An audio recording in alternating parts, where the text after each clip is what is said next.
우리 옆에 계신 분들하고 함께 인사 나누도록 하겠습니다. 잘 오셨습니다. 네, 네, 어제 싸우신 분 계신 것 같아요. 네, 예.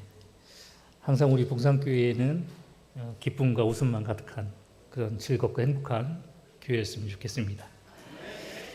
여러분, 아침 저녁으로 날씨가 많이 쌀쌀해졌습니다. 예. 이를 통해서 우리가 체감할 수 있는 게 있죠. 이제 가을이 오는구나. 예, 예, 이제서야 오는구나. 예, 이제서야 오고 있네요. 예. 하늘은 높아지고 또한 청명한 날씨가 계속 이어지고 있습니다. 그런데 지난 그 추석 명절까지 이어진 이 늦더위로 인해서 정말 이게 추석 명절이 맞나 싶을 정도로 모두가 무더위에 힘들어 했었는데 어느덧 무더위가 한풀 꺾이고 선선한 이 가을의 공기를 느끼게 되었습니다. 그런데 안타까운 것은 여러분들이 그토록 학수고대하시는 단풍, 단풍 시기가 늦어졌다고 합니다. 왜냐하면 이 더위가 하도 심해서 이 무더위 기간이 길어지다 보니 이 단풍이 찾아오는 시기 역시 그 더위 때문에 늦춰졌다고 합니다. 그래서 한 10월 말 정도에나 단풍이 절정을 이룰 것이라는 그런 산림청의 발표가 있었습니다. 여러분은 가을하면 무엇이 떠오르십니까? 저는 개인적으로 말씀드렸던 단풍, 특별히 개인적으로는 전 내장산의 단풍을 제일 좋아하는데요. 여러분은 어떤 것을 좋아하십니까? 그리고 가을하면 무엇이 떠오르십니까? 네, 수확, 풍성함. 예. 많은 것들이 있겠죠. 우리 가을을 대표하는 여러 가지 많은 농작물이나 그런 것들이 있는데 단풍과 더불어서 가을하면 우리가 떠오르고 많이 회자하는 것 중에 하나가 농산물이죠. 가을에 수확하는 농산물. 그 가운데서 바로 쌀이 대표적인 그런 내용이 아닌가 싶습니다. 그런데 얼마 전 뉴스를 보니까 이 수확을 앞둔 논을 어떤 농부가 갈아엎었다라는 그런 소식을 접하게 되었습니다. 그 이유가 뭔가 들어봤더니 바로 쌀값이 폭락을 해서 논을 갈아엎었다라고 합니다. 그 쌀을 재배하기 위해서 들어가는 그 비료값, 그리고 그 농기구들을 돌리기 위해서 들어가는 기름값 등 그 벼를 재배하기에 소요되는 생산비는 천정부지로 올라가는데 정작 쌀을 수확해서 팔았을 때 생기는 그 수익은 그 모든 것을 떼고 나면 오히려 손해가 되는 그런 상황이 되어버렸다라고 합니다. 한마디로 쌀 가격이 하락이 돼서 남는 것이 없는 그런 상황이 되어버렸기 때문에 가슴 아프지만 농부들이 논을 갈아엎는 그런 안타까운 현실을 마주하게 되었습니다.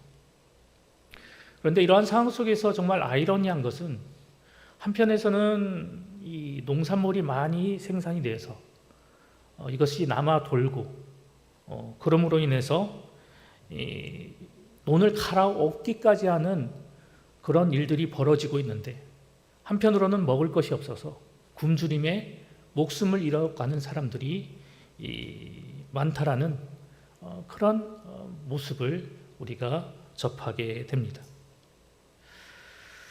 어찌 보면 이러한 현상은 식량의 부분에 있어서 부익부 빈익빈의 모습이 아닐까라고 생각합니다. 그런데 이러한 부익부 빈익빈의 현상은 비단 이 식량에 관련된 그런 부분에 한정된 것이 아니라 우리가 살아나가고 있는 사회의 전반적인 부분에서도 이렇게 양극화되는 그런 극단적인 현상이 지금도 우리의 사회의 모습 속에서 여전히 나타나고 있다는 사실입니다. 앞서 말씀드렸다시피 올 여름은 정말 사상 초유의 무더위가 기승을 부렸던 그런 한 해였습니다. 그래서 이 더위로 인해서 많은 사람들이 고생을 하고 피해를 겪기도 했는데요. 뿐만 아니라 이 무더운 날씨로 인해서 가슴 아픈 소식들도 많이 들려왔습니다. 에어컨 설치 기사였던 한 20대 청년이 작업을 하다가 고열로 쓰러져서 119로 급히 이송을 했지만 안타깝게 목숨을 잃게 되었다라는 뉴스를 접하게 되었습니다. 또 편의점에서 이온 음료를 구입하러 온 한 60대 남성이 갑자기 편의점에 쓰러지자 119를 불러서 호송하려고 했는데 간신히 정신을 차리고 기운을 회복한 그분은 자신은 119를 타지 않겠다고 그냥 집으로 돌아가겠노라고 병원 치료를 거부하며 자신의 집으로 돌아갔다라는 사건이 있었습니다. 그분의 사연을 좀 더 자세히 살펴보니까 그분이 살고 있는 그 집은 작은 원룸인데 에어컨 없이 그 작은 공간에서 하루하루를 힘들게 살아왔다라고 합니다. 그러다가 그날 너무 더워서 이온 음료를 사기 위해서 나왔다가 그렇게 쓰러졌다라고 합니다. 이렇게 가슴 아프고 안타까운 소식이 뉴스로 전해지는 그런 소식이 전부는 아닐 것입니다.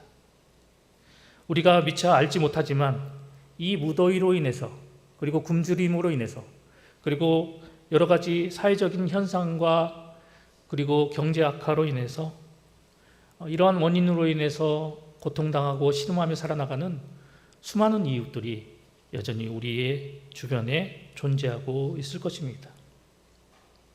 이러한 시대적인 상황 속에서 그저 계절이 바뀌어 가는구나, 아름다운 가을이 다가오는구나, 이렇게 계절 변화에만 관심을 가지며 사회적인 아픔과 현상에 무감각해지고 무뎌지는 우리의 모습이 아닐까 우려되기도 하고 염려되기도 하는 그런 상황입니다.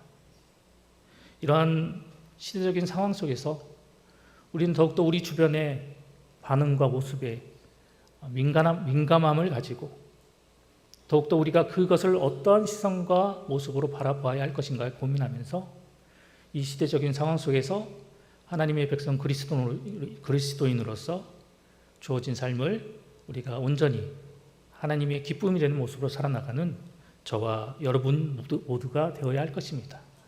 아무쪼록 아프지 마시고 늘 건강하게 하나님과 아름답게 동행하며 나아가는 우리 봉상의 모든 성도님들이 되시기를 간절히 소망합니다.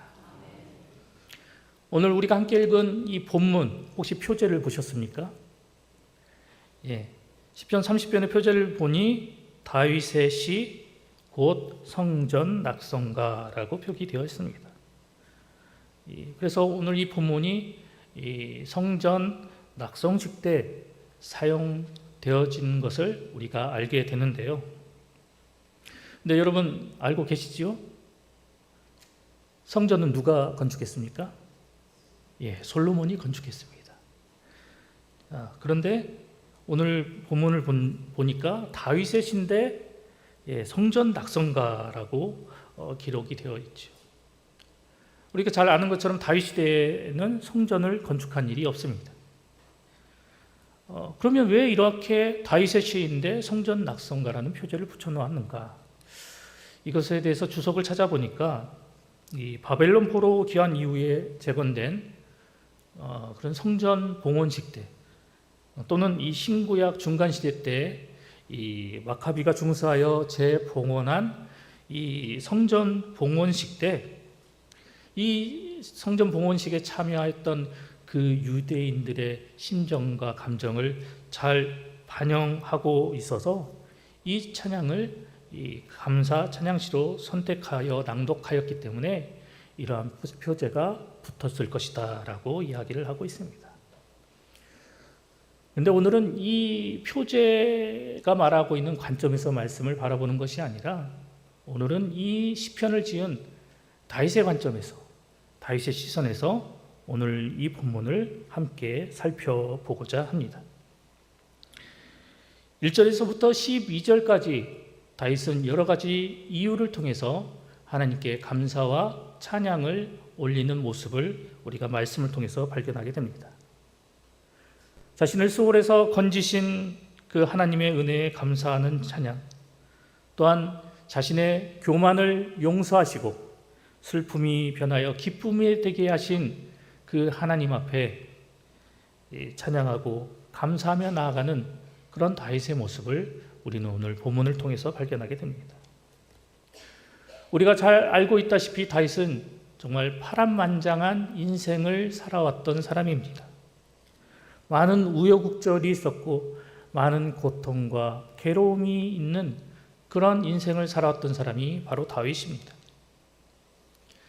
위로는 7명의 형제들과 2명의 누이가 있었고, 그렇기 때문에 막내로서 맨날 소외되고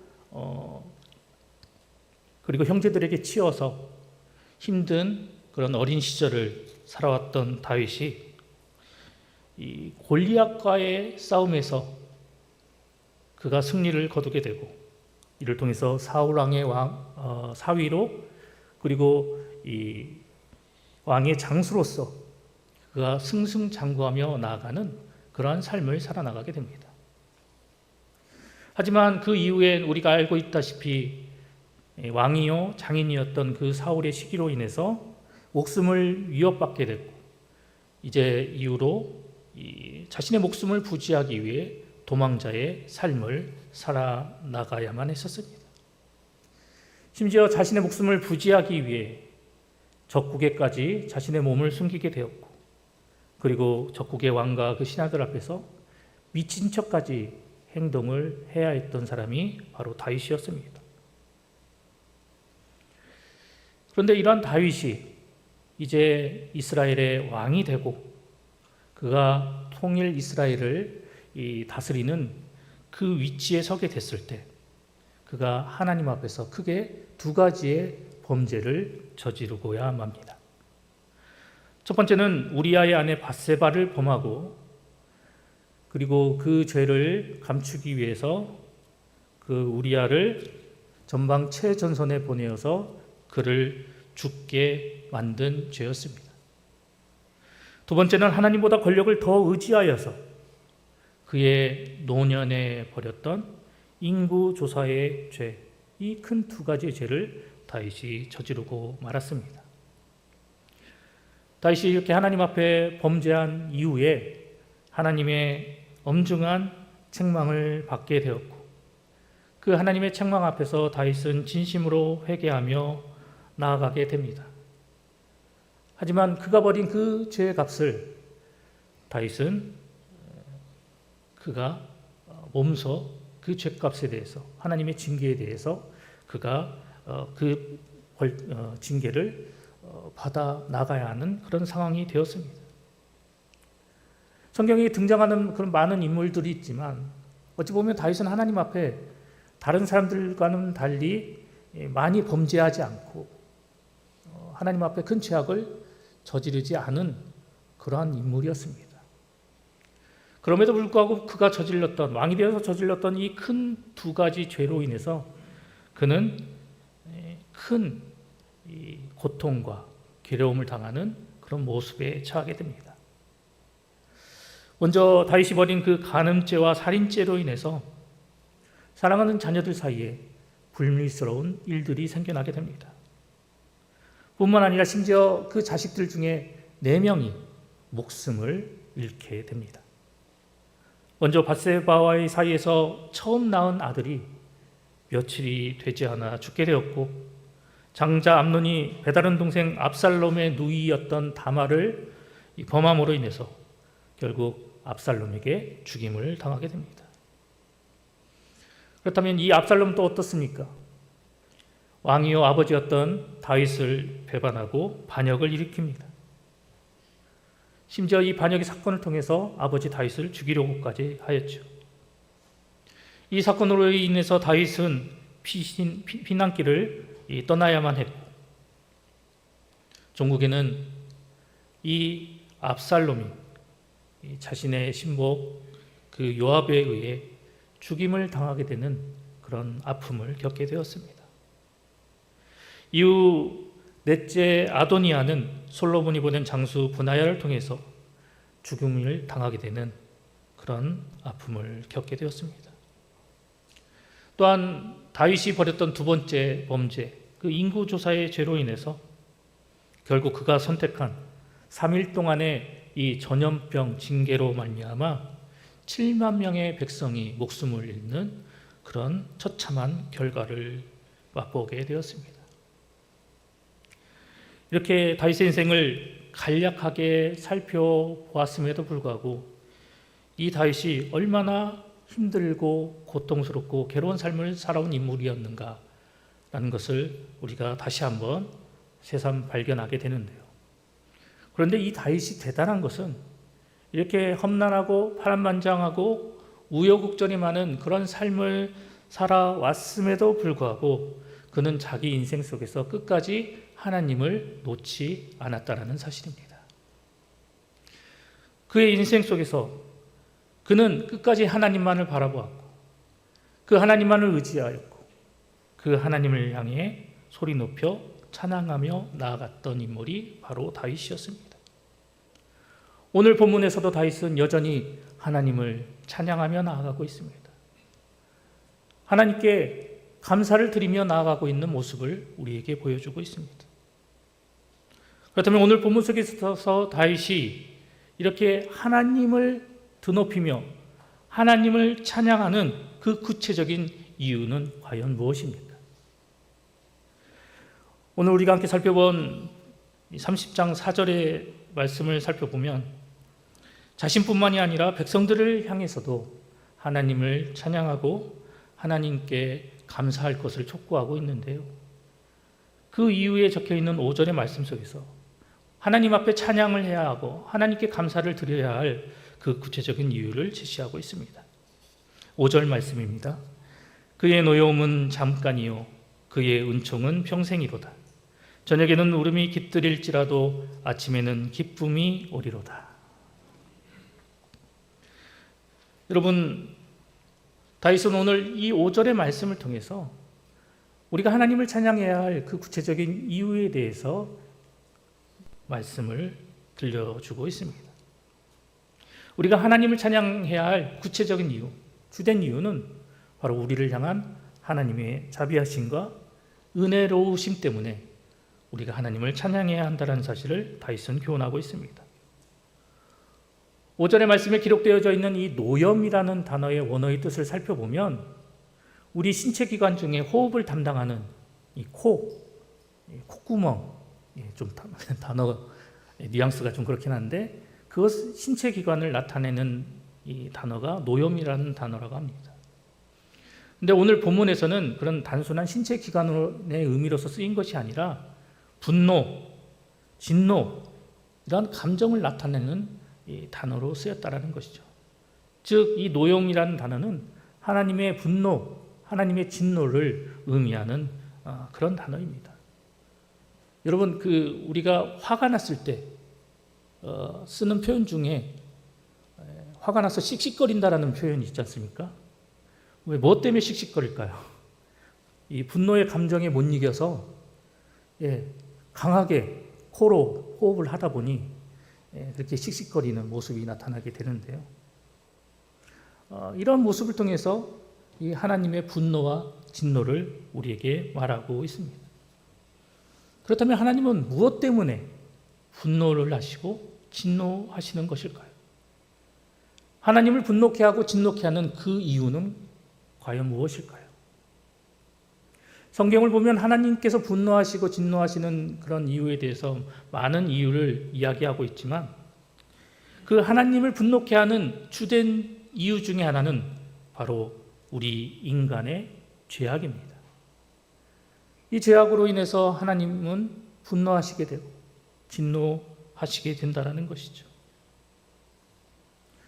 그런데 오늘 이 본문의 말씀은 이러한 하나님의 분노, 특별히 우리 인간의 죄악으로 인해서 보여지는 하나님의 그 진노는 우리 인간의 죄에 대한 하나님의 의로운 반응임을 우리에게 교훈하고 있습니다.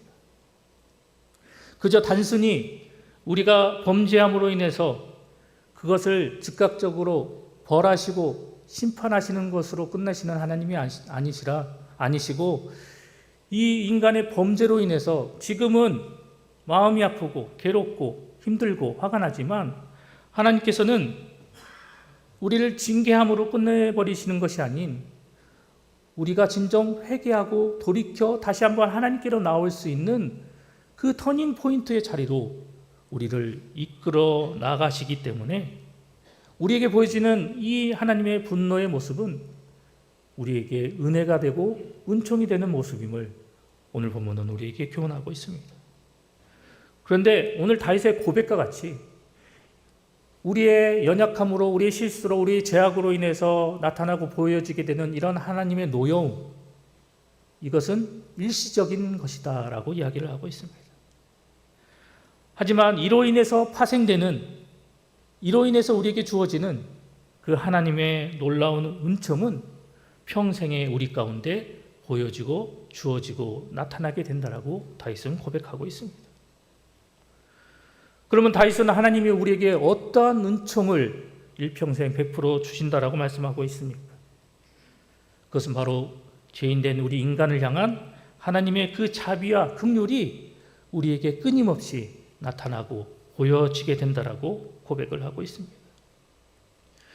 다윗은 앞서 그 말씀 가운데 서로 대조되는 그런 단어들을 통해서 하나님께서 우리 인생에게 베풀어 주시는 그 풍성한 은혜와 자비가 무엇인지를 다시 한번 일깨워주며 이러한 이유로 인해서 우리가 하나님을 더욱더 힘써 찬양하고 하나님 앞에 감사하며 나아가는 성도가 되어야 할 것을 우리에게 말씀하고 있습니다.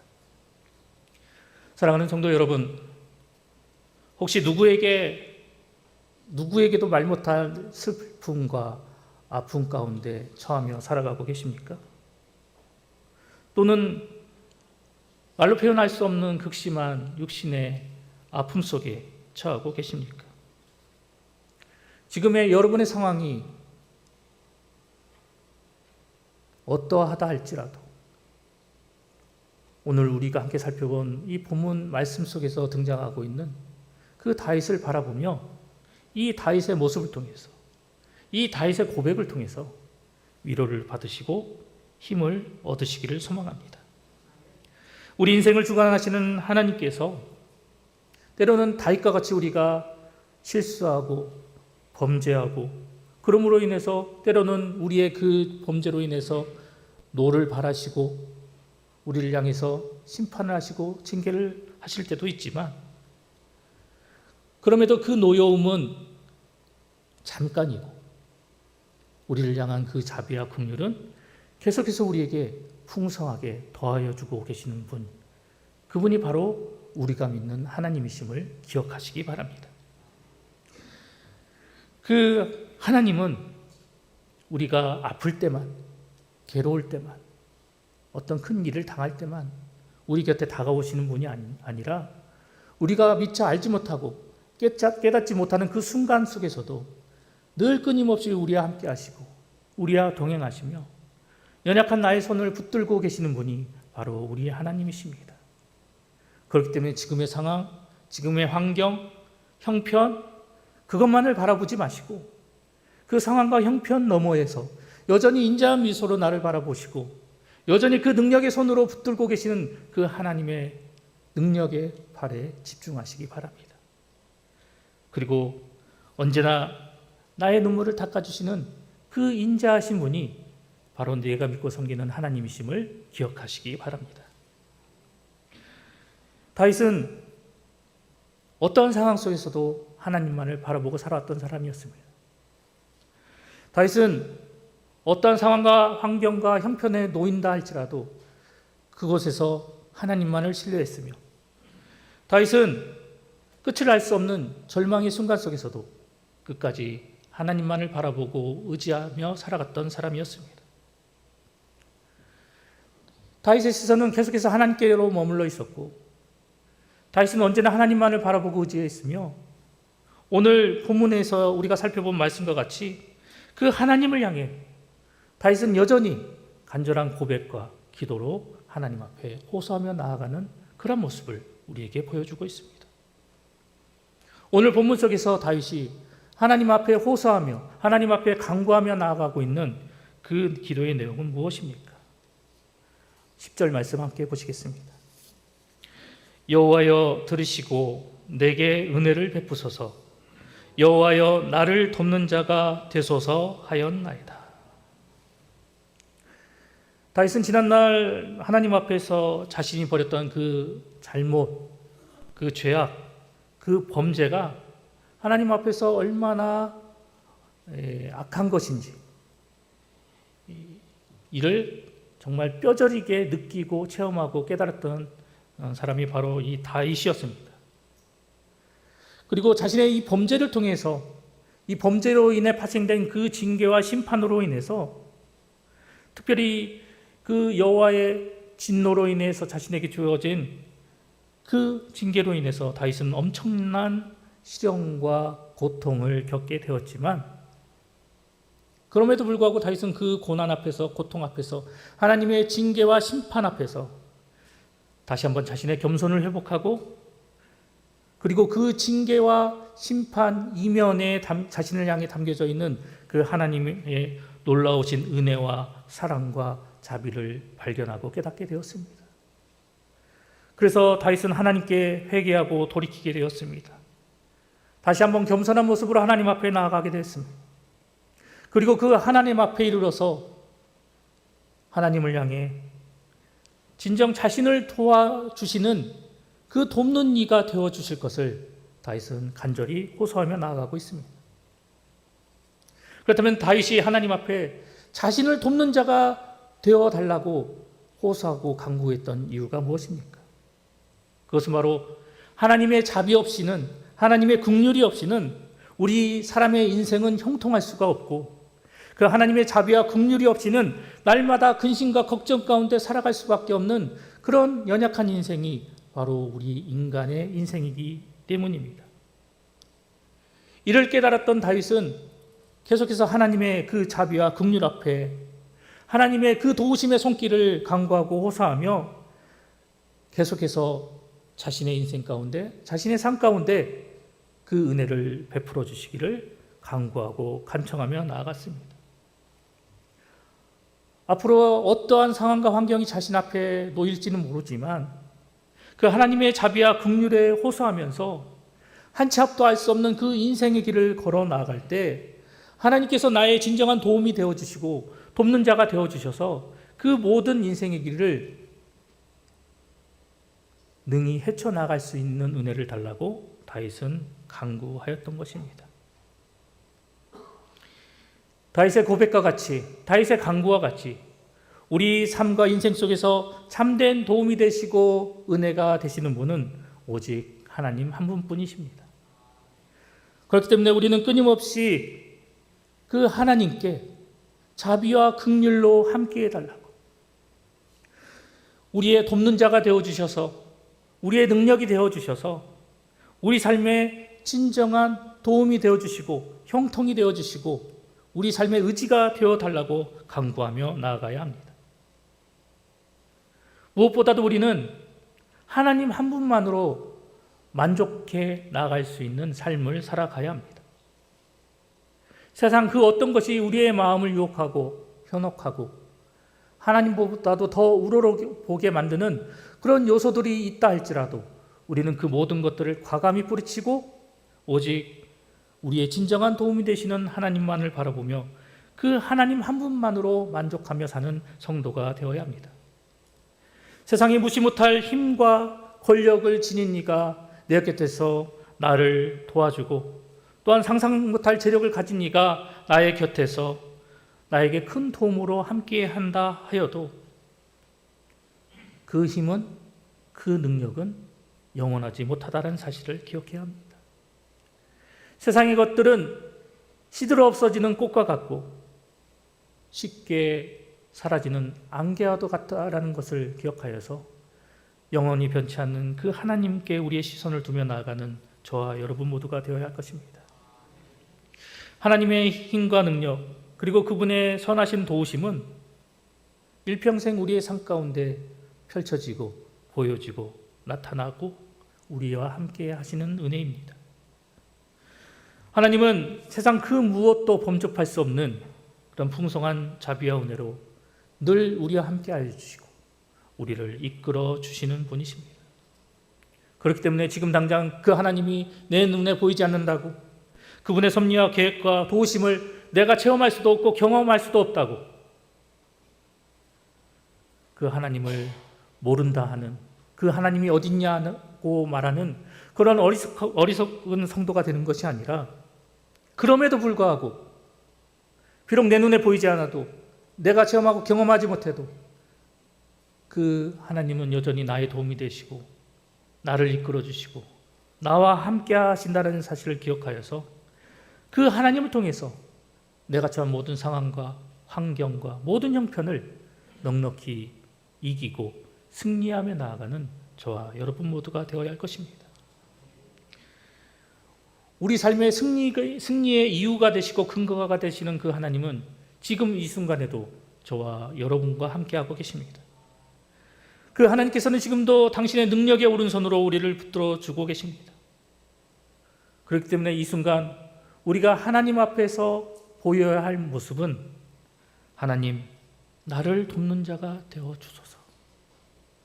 이러한 간구의 모습으로 하나님 앞에 나아가는 저와 여러분 모두가 되어야 할 것입니다.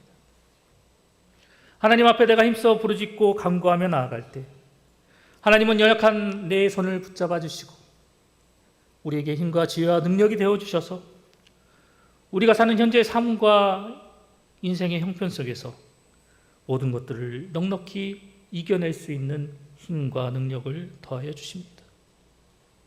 어떤 상황 속에서도, 어떤 환경 속에서도 좌절하거나 낙망하거나 낙심하지 않게 하시고 우리가 다시 일어설 수 있도록 새 힘을 불어 넣어 주십니다. 우리는 하나님으로 인해서 이길 수 있습니다. 그 하나님이 나의 돕는 자가 되어 주시면 그 하나님을 통해서 우리는 능히 승리하며 나아갈 수가 있습니다. 그렇기 때문에 우리는 끊임없이 하나님을 향해 나를 돕는 자가 되어달라고 힘써 간구해야만 하는 것입니다. 언젠가 우연히 어떤 한 분의 간증을 듣게 되었습니다. 사진 한번 보여주시죠. 누군지 모르겠죠. 저분은 우리나라에서 유명한 찬양 사역 단체인 이 마커스 워십이라는 그 찬양 단체에서 함께 사역을 감당하고 계시는 소진영 간사입니다.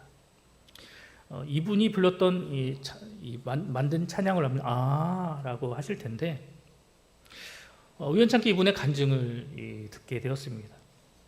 이분은 믿음의 가문에서 4대째 모태신앙으로 태어났다고 말을 하면서 자신의 그 집안의 배경이 이러하기에 교회 가는 것, 그것은 그냥 우리가 평상시에 밥 먹는 것과 같은 그런 모습이었다라고 고백을 하였습니다. 그런데 이분이 25세가 되던 때에 컨디션이 좋지 않아서 병원에 가서 검진을 받았는데 만성 골수성 백혈병이라는 진단을 받게 됩니다. 그래서 이 항암 치료를 받게 되는데 이 암세포를 없애기 위해서 하루에 그 항암약을 4알씩을 복용을 했다라고 합니다. 그런데 이 약은 복용을 해도 머리카락이 빠지지 않게 하는 그런 약이었다라고 합니다. 그래서 이 약을 한 달 복용하면 수백만 원씩 비용이 발생하는 그런 고가의 약이었는데 다행히 보험 처리가 돼서 적은 비용으로 계속 항암 치료를 이어갈 수 있게 되었고, 또 다행히 자신의 친오빠를 통해서 이 백혈병, 이 암을 치료할 수 있는 그런 세포 이식을 받을 수 있는 상황이었다라고 합니다. 하지만 이식 치료를 받게 되면 아이를 가질 수 없다라는 그런 의사의 선고를 받고 다시 한번 큰 슬픔에 빠지게 되면서 계속해서 약을 복용하면서 치료하는 삶을 살아가게 되었다라고 합니다. 그러던 도중에 이 마커스 워십 단체에서 지금의 남편을 만나게 되고 암투병 신약한 지 5년 만에 가정을 꾸리게 되었는데, 이 가정에 또 다른 문제가 찾아오게 되죠. 그것은 바로 자녀의 문제였습니다. 자신의 그 암치료 때문에 자녀를 가질 수 없는 그런 상황이었습니다. 자녀를 갖기 위해서는 지금 복용하고 있는 약을 끊어야만 했고, 약을 끊게 되면 자신의 그 병이 더욱더 악화되는 그런 상황 가운데 놓여 있었습니다.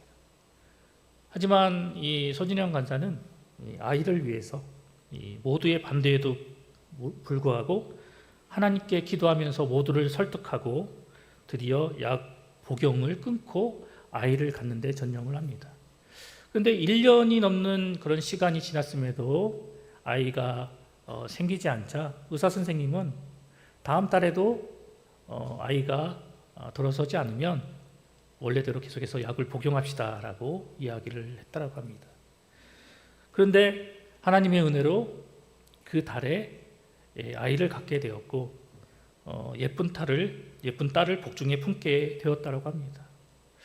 그런데 또 안타깝게도 그 귀하게 얻은 그 딸이 귀에 이상이 생겨나게 됐다라고 합니다. 지금껏 살아오면서 겪었던 자신의 그 고통보다도 아픔보다도 힘들게 얻은 그 딸아이가 귀에 이상이 생겼다라는 그 소식에 이 소진영 간사는 더 큰 고통에 휩싸이게 되었고, 이 아이를 출산하고 수유를 하면서 날마다 울면서 아이를 위해서 기도를 하고 이 아이가 다시 회복되어지게 해달라고 울면서 기도를 했다라고 합니다. 그런데 하나님의 은혜로 그 아이가 치료가 되고 건강한 모습을 회복하게 되었다라고 고백을 하고 있습니다. 그런데 아이가 고쳐졌음에도 불구하고 여전히 자신의 마음 가운데는 아픔이 남아있고 괴로움이 남아있고, 이것을 통해서 늘 울면서 말씀을 묵상하면서 하나님 앞에 기도하던 중에 어떠한 상황 속에서도 자신을 이끌어 주셨던 분, 어떠한 상황 속에서도 환경 속에서도 자신을 다시 일으켜 세워주시고 용기를 북돋아 주셨던 분, 그분이 하나님이셨음을 깨닫게 된 이 소진영 간사는 이후에 그 모든 슬픔과 아픔을 다 털어내고 찬양 사역에 전념하면서 자신이 체험한 그리고 자신이 경험한 그 하나님의 은혜를 바탕으로 주옥과 같은 찬양을 만들게 됩니다. 그분이 만든 찬양 중에는 우리가 잘 알고 있는 오직 예수뿐이네라는 찬양도 있습니다. 그런데 저는 개인적으로 그분이 만든 찬양 가운데 나의 한숨을 바꾸셨네라는 찬양을 소개해드리고 싶습니다. 잠깐 가사의 내용을 읽어드리겠습니다. 고달픈 삶의 은혜도 무뎌지고 곧 사라질 것에 내 마음 두네. 헛되고 헛된 것들을 바라보며 그 은혜를 놓치며 살았네. 주어진 삶을 묵묵히 살아가며 날 붙드신 주 예수를 보내. 사망 가운데 놓여진 나의 삶을 날 건지신 그 이름 예수. 나의 한숨을 바꾸셨네. 주를 향한 노래로, 소망의 노래로 나의 눈물을 거두신 주 예수 이름 안에 살게 하소서. 사랑하는 성도 여러분, 이 소진영 간사가 찬양을 통해서 이렇게 고백할 수 있게 된 이유가 무엇입니까? 그것은 바로 하나님께서 그녀에게 돕는 자가 되어주셔서 그녀에게 자비와 긍휼과 은혜가 되어주셨기 때문입니다. 그 능력의 손으로 그의 인생 속에 함께하여 주셔서 그가 모든 난관과 고난과 아픔을 헤쳐나갈 수 있는 힘이 되어주셨기 때문입니다. 그래서 그 하나님으로 인해서 지난날의 한숨이 이제 그분을 찬양하는 소망을 노래하는 모습으로 변화되었다라고 고백하며 자신의 눈물이 슬픔이 사라지고 기쁨이 넘치는 모습으로 변화되었다라고 고백하고 있습니다. 오늘 우리가 함께 살펴본 본문의 말씀 속에서 다윗 역시 하나님께서 은혜와 긍휼로 함께 하시고 하나님이 진정 자신을 돕는 자가 되어주셨을 때 슬픔이 변하여 기쁨이 되어진다라고 고백하고 있습니다. 보잘것없는 인생 가운데 하나님이 함께 하시기만 한다면 모든 것이 새롭게 변화되고 모든 것이 새롭게 바뀌는 그 놀라운 기적과 역사가 우리의 인생 가운데 나타나게 된다는 사실을 증언하고 있습니다. 그런데 여기서 우리가 주목해야 할 것은 하나님을 통해 새롭게 바뀌고 변화된 그 삶과 인생을 통해서 궁극적으로 하나님의 영광을 나타내는 우리의 모습이 되어야 한다는 사실입니다. 도우시는 하나님, 이끄시는 하나님, 역사하시는 그 하나님을 만나서 날마다 그 하나님이 주시는 그 풍성한 은혜와 복을 누리고 그리고 이를 통해서 이전의 모습과는 전혀 다른 모습으로 새롭게 변화되어서 이를 통해서 궁극적으로 나를 이렇게 변화시키고 새롭게 바꾸시고 이끄신 그 하나님을 나의 삶의 모습을 통해서 나타내고 증언하며 그 하나님의 영광을 드높이는 성도가 되어야 한다는 사실입니다. 우리가 그러한 모습으로 바뀌어질 때, 그러한 모습으로 변화되어질 때 우리 역시 다윗처럼, 그리고 앞서 말씀드렸던 소진영 간사처럼 하나님을 향한 기쁨과 소망의 찬양을 부르게 될 것입니다. 슬픔이 변하여 기쁨이 되게 하신, 우리 삶과 인생의 진정한 힘과 도움이 되시는 그 하나님으로 말미암아 우리는 날마다 승리를 경험하며 이를 통해 하나님께 감사와 찬양과 영광을 드높이게 될 것입니다. 사랑하는 봉산교회 성도 여러분, 지금까지 살아오면서 내가 때로는 하나님께로부터 받은 은혜를 망각하고 하나님의 주신 그 복을 잃어버리고 살아왔다 할지라도 하나님은 결코 나를 잊어버리거나 포기하지 않는 분이시다는 사실을 기억하시기 바랍니다. 내가 너무 힘들고 괴로워서 그 고통과 아픔에 잠식되어 버려가지고 지금까지 붙잡고 있었던 그 하나님의 손을 놓친다 하더라도 하나님은 끝까지 우리의 손을 붙들어 주시는 분이십니다. 그 하나님이 지금 저와 여러분 곁에 함께하고 계십니다. 그 하나님이 지금도 우리와 함께 동행하고 계십니다. 그 하나님이 나와 함께 하시는데, 그 하나님이 나의 힘이 되어주시는데, 그 하나님이 나를 도와주시겠다라고 말씀하고 계시는데 무엇이 여러분을 괴롭게 하고 있습니까? 그 하나님 앞에서 여러분은 무엇 때문에 떨고 계시며, 그 하나님 앞에서 여러분은 무엇으로 근심하고 무엇 때문에 걱정하고 무엇 때문에 괴로워하고 계십니까? 비록 내 삶은 여전히 어둡고 두렵고 고통스럽고 아픈 일 투성이지만 그럼에도 지금 내 곁에는 이 모든 것들을 능히 이겨내고 극복해낼 수 있는 힘과 능력의 원천이 되시고 근원이 되시는 그 하나님이 지금도 저와 여러분 곁에 함께 가고 계십니다. 내 손을 꼭 잡아주시는 그 돕는 자가 함께 하고 계십니다. 그러니 이제는 세상 고만 바라보시고 사람들을 고만 의지하시고 그 하나님만을 바라보시며 그 하나님을 향해 하나님, 나의 도움이 되어 주시옵소서.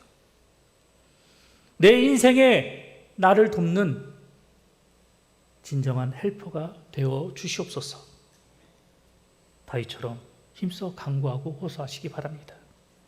그리하여 나를 돕는 하나님, 그 하나님으로 인해 날마다 하나님을 향한 아름다운 찬양과 감사가 여러분의 삶과 여러분들의 입술을 통해서 날마다 울려 퍼지기를 소망합니다.